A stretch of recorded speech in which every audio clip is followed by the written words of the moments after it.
Hey friends, welcome back to the Daily Dose. We're coming at you with a new book out of the Bible today. We have made our way to the book of Esther. And as is our custom, when we've got a new book of the Bible, we normally have a video to go along with it from our friends at Read Scripture, aka the Bible Project. If you want to check out that video, there is a link down below in the description. Go check that out. Give them a thumbs up or a like. Drop a comment on their YouTube page. Let them know you appreciate what they do if you enjoy their video. So, today we got Esther chapters 1 through 5, so it seems like a lot, right? 5 chapters, and we do cover quite a bit of material in those chapters. So, I am going to be doing quite a bit of summarizing and not so much reading scripture word for word, right? Because there's a lot of story to this. There's a lot of a narrative. There's a lot to explain.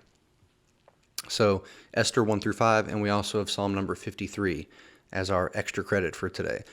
So we read about this lady. She's a queen, right? Her name is Vashti, Queen Vashti, and she gets deposed, basically tossed out of her position. So King Xerxes was having a week-long party, basically, in a nutshell. He was having this big party, massive, ongoing, long party. He gets drunk, and I'm sure his guests are too. And he tells his servants to go get his wife, Queen Vashti, so that he could show off her beauty. Apparently, she was the cutest chick around, and this guy wanted to show off his trophy wife, right? That's what I'm getting from this. However, when the servants go to get Queen Vashti, she says, "No, I am not going to come parade around in front of you and all of your drunken homeboys. It's not going to happen," right? Now, back then, and even nowadays, if you have a nation where there is a communist dictator, right, it's not usually not wise to not give that person what they want, right? Especially back in these times when we read about the kings of nations, and when the kings would make a request, if the kings didn't get their request, oftentimes heads would roll, literally, right? So Xerxes becomes very angry that his request is denied, right? I assume he feels rejected by his wife. I don't know. But in any case, his request is straight up denied, and he gets super angry. He consults his council on what to do, right? Because you can't just embarrass the king and tell the king no without some sort of repercussions, right? So Xerxes gathers his inner council, his advisors, and he says, "Hey, look, what are we going to do about this? I need y'all to help me figure out some sort of a just punishment for Queen Vashti." Basically, the council says that Queen Vashti should never be allowed in the king's presence again, and that Xerxes should strip the crown off of her head and find a new queen, pretty much. So then the next section we come to is about the title character of the book, Esther, and how she ends up becoming queen. So after Xerxes basically dethrones Vashti, the king's attendants search for a new queen for him, right? They're looking around for women that are queenly material. Well, there's this guy named Mordecai who works at the palace, right? Now, he is a Jew, and he raised his cousin Esther. Esther was his cousin, but he raised her as if she were his own daughter. Nobody knew that she was a Jew, though, because Mordecai told her to keep it hidden. Okay?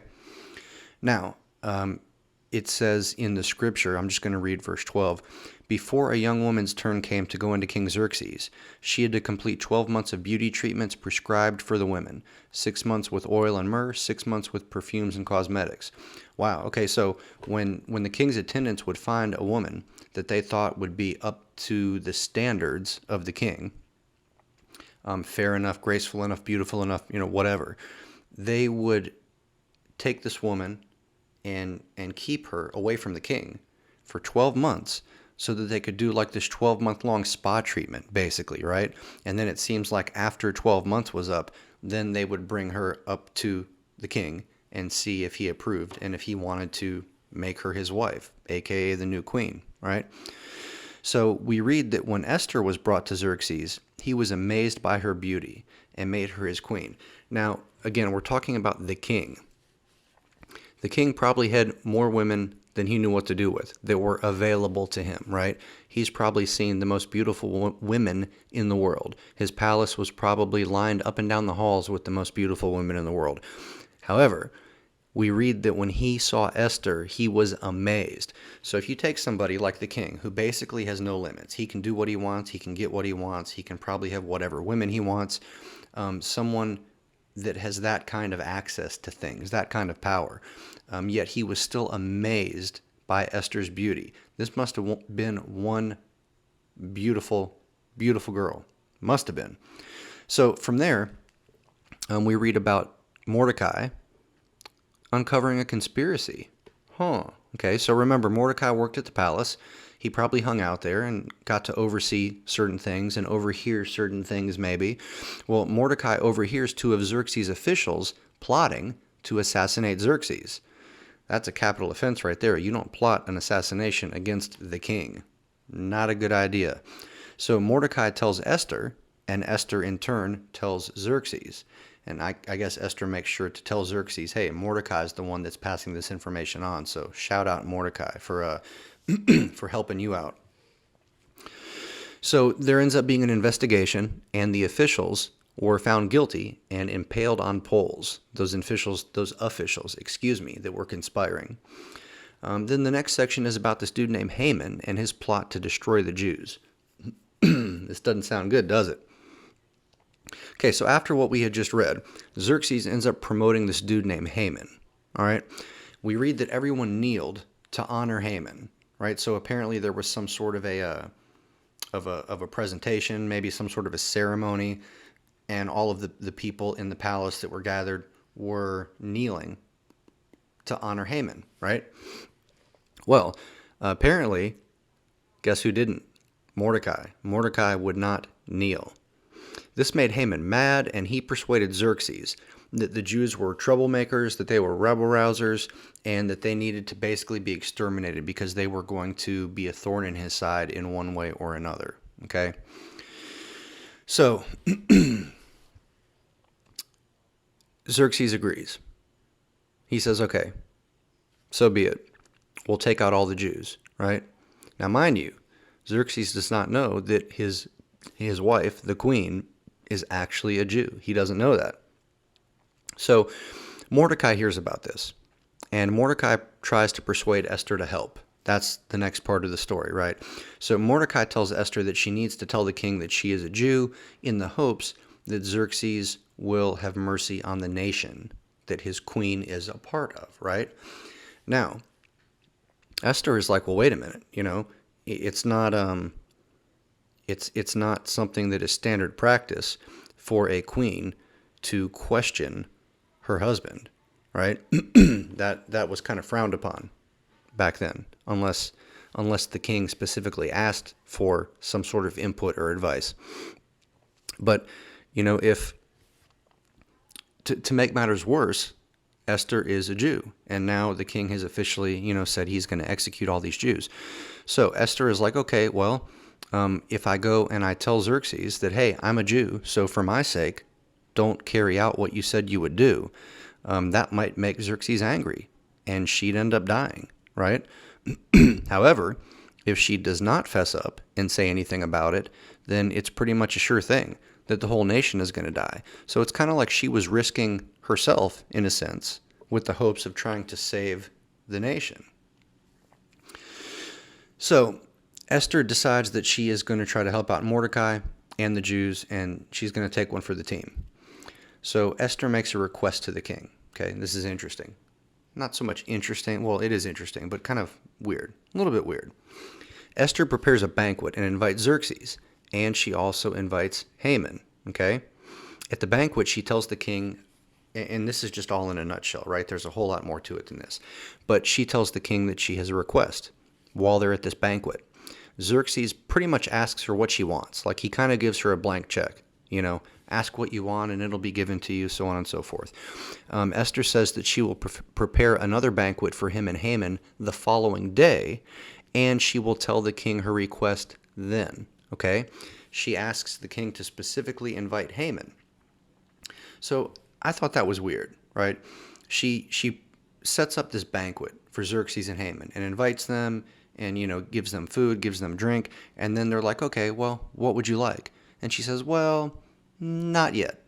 Let's do this again tomorrow. Like, I wonder what the purpose of that was. What are your thoughts on that? So, anyways, the next section is about Haman's rage against Mordecai. What happens here is that Haman goes home and basically brags to his family and friends about being the honored guest at the banquet. He's like, yo, guess what? The queen had this banquet and invited the king, and you know who the only other person was that got invited? This guy, right? So he was kind of tooting his own horn and bragging, so it seems. But he can't even enjoy and bask in his pride. He can't even enjoy it because he is so angry about Mordecai still. He can't let it go. He just is infuriated about the fact that this dude Mordecai even exists. So Haman's wife suggests that Haman set up a huge 75-foot pole for Mordecai to be impaled on. Haman likes this idea and sets it up. Y'all, do you have any idea how high up 75 feet is? Okay, I used to work, well, I still work in the cable business, but I used to be a maintenance technician. I used to do work in the bucket truck, okay? So there's different bucket trucks of different sizes, like the power company bucket trucks. They go way up there. But the standard bucket trucks that are used in the telecommunication world, generally speaking, go up to, the ballpark of 35 to 40 feet, somewhere around there. When you are up in one of those buckets and you've got it extended like fully all the way straight up, and you were looking down from that little bucket and you're kind of swaying in the wind a little bit, 40 feet is super high, okay? From up there looking down, it is super high. If I were to try to imagine being twice that high, that is ridiculously high. How would they even get up that high to impale this dude? Like, would they build some sort of a staircase? Or would they put this pole, like, up against the city walls so that they could drop him on it from the top of the city walls? Like, I don't know what the logistics would have been like as far as that goes, but that's super, super high. But that is where we leave off for today, y'all, with Haman liking this idea and setting up a 75-foot impalement pole. So I encourage y'all to dig in and read between the lines to pick up all the little tidbits that you missed from my brief summary today, and then we will continue and see what is in store for Haman and Mordecai tomorrow. So, to be continued. Until we meet again, deuces.